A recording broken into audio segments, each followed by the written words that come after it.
Bom dia, pessoal. Então, a gente está aqui na nossa última aula hoje, antes da gente entrar com a medida preventiva do coronavírus.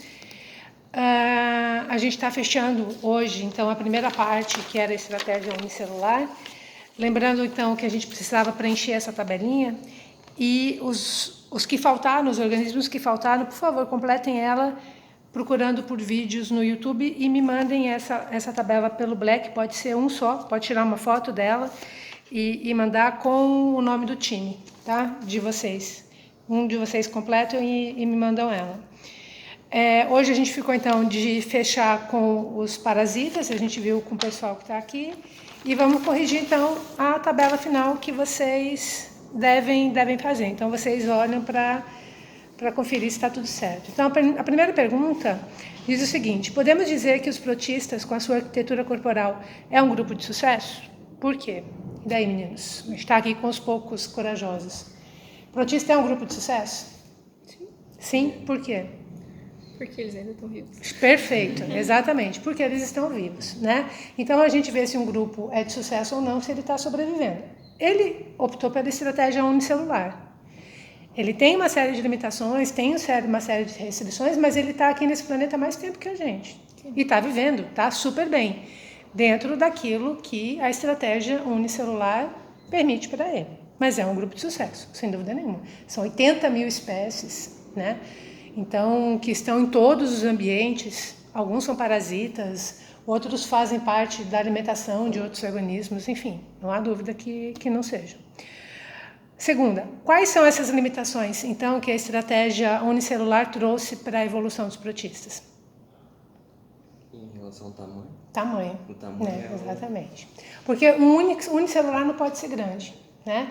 Então, ele acabou ficando limitado a ser microscópico.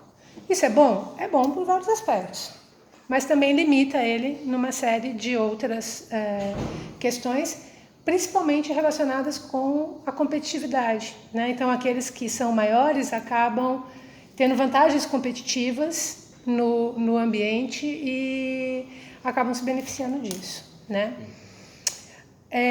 3. Dentro dos protistas também ocorrem diferentes arquiteturas corporais, né? Diferentes ball-planets, que definem cada um dos grupos. A gente tem os ciliados, os flagelados e os ameboides. Entre eles, quais são os considerados de maior sucesso? Os ciliados. Ciliados, por quê? Porque eles têm muito mais, locomoção, assim, eles conseguem se movimentar para várias direções, diferente dos flagelados, dos ameboides, que têm mais dificuldades. Os ameboides são mais lentos para se locomover e os flagelados têm, a direção limitada. Isso, perfeito.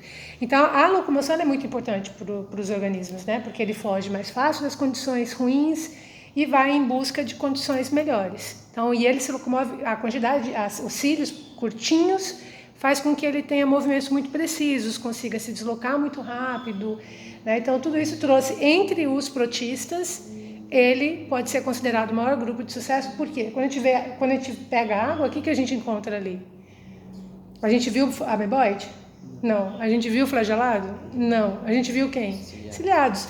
Isso significa que em qualquer água eles estão. Não que não tenha flagelados ou que não tenha ameboides, mas eles já estão confinados em determinados ambientes. E quem domina são... A gente viu vários ciliados. E dentre esses ciliados, o paramécio foi o que dominou. Isso por quê? Porque ele é mais competitivo. Então ele acaba tendo mais sucesso. Mas qual deles deu origem aos animais? Ciliados. Foram os ciliados? Os flagelados. Os flagelados. E aí a gente pode imaginar que o mais complexo daria origem para os animais, mas foi justamente o que tinha uma forma diferente. Exatamente, porque ele não conseguia competir com o ciliado. A única forma dele conseguir se competir com o ciliado era ele se tornar maior. Como ele não consegue aumentar a sua única célula, ele se agrupou. E isso foi o start que deu origem para os pluricelulares. Vocês acreditam que os protistas evoluíram desde a sua origem?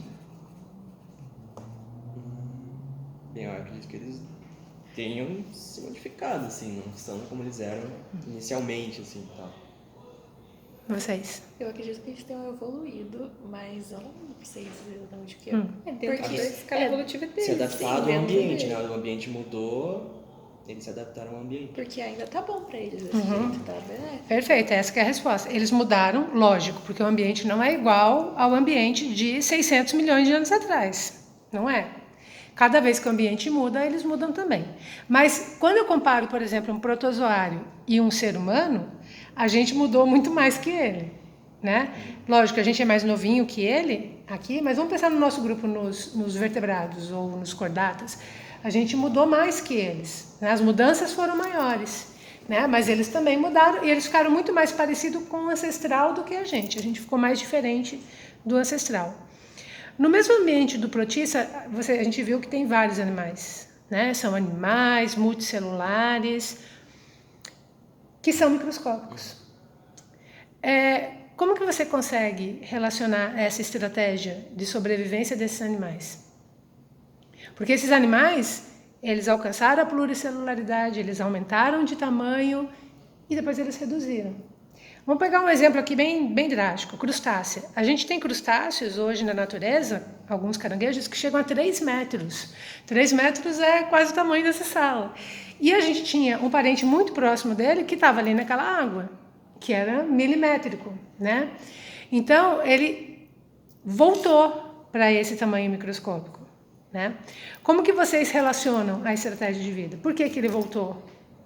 Porque talvez, não necessariamente ser grande é ser melhor, entendeu? Então, talvez ele pode ter crescido, ele cresceu, mas aí... A estratégia de vida deve ser menor, talvez fosse melhor. A estratégia de ter voltado a ser melhor, talvez ficou... O ambiente onde ele estava, ser grande talvez não era o caminho. E daí ele acabou voltando para essa forma e viu que era melhor. A melhor forma de viver era ser pequeno. Pode ter acontecido um monte de coisa, mas a gente não sabe. Pode ter faltado alimentação e ele voltasse. Mas quando ele volta a ser microscópico, o que ele está fazendo? Ele está copiando algum Bauplano? Tá. Dos protistas. Ele está copiando o Bauplano dos protistas. Por quê? Agora ele é microscópico. Então, os problemas que o animal grande tem, ele não tem. A forma como ele vai arranjar o corpo dele. Porque imagina, pegar um estômago de um caranguejo de 3 metros, tudo dele vai ter que diminuir dentro do corpinho dele. E aí, lógico, vai ter mudanças ali. A forma de se locomover vai ser diferente, ele vai estar na camada d'água, enfim. Então, ele vai ter que voltar para os protistas e copiar algumas coisas que dão certo o protista até hoje. Então, você vê, mesmo ele indo por um caminho lá na frente, ele fala, putz, eu quero voltar a ter aquele hábito, mas assim, desse tamanho eu não consigo. Com essa estratégia eu não consigo. Então, esses microcrustáceos, por exemplo, eles não andam no fundo como um crustáceo anda, como um camarão anda, como um caranguejo anda.